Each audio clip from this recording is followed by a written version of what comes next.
Where your treasure is, there will your heart be also. God has given us unlimited treasures in His Word.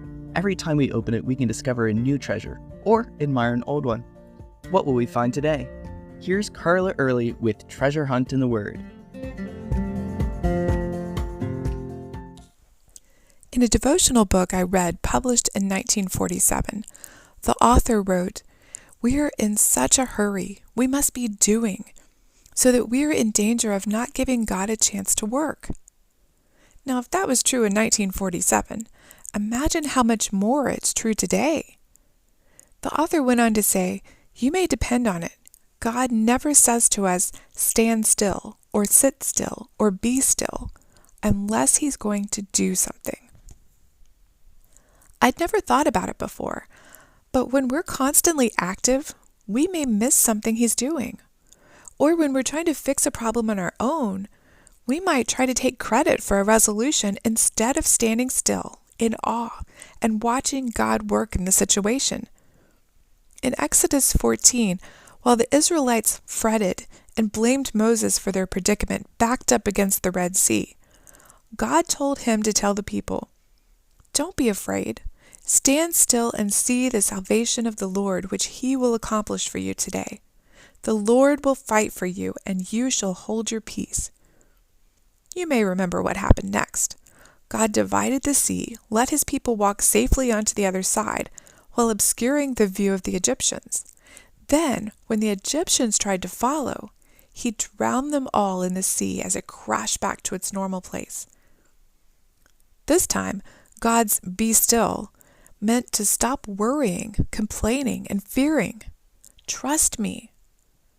Oftentimes, that's what His "be still" means to us too.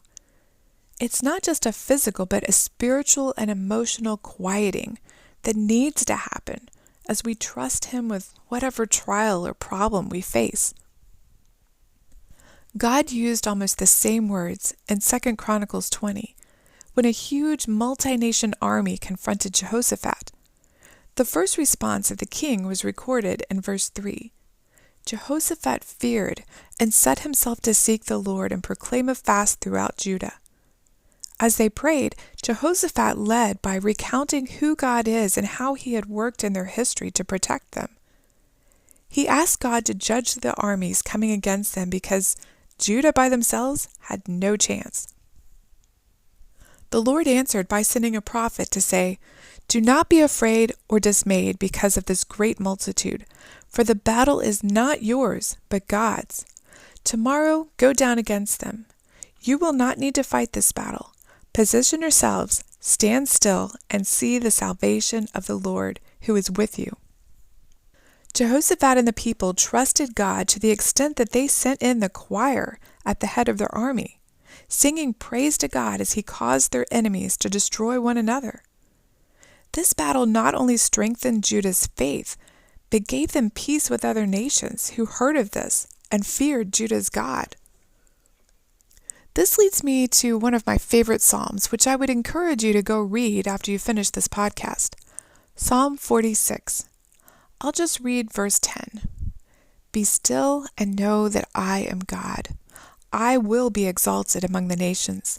I will be exalted in the earth." Now, if the Lord tells us to be still, it means He's about to do something. It might seem illogical to us to stop struggling, stop working, stop fearing, and calmly just stand there and trust. But that's exactly what He's asking us to do.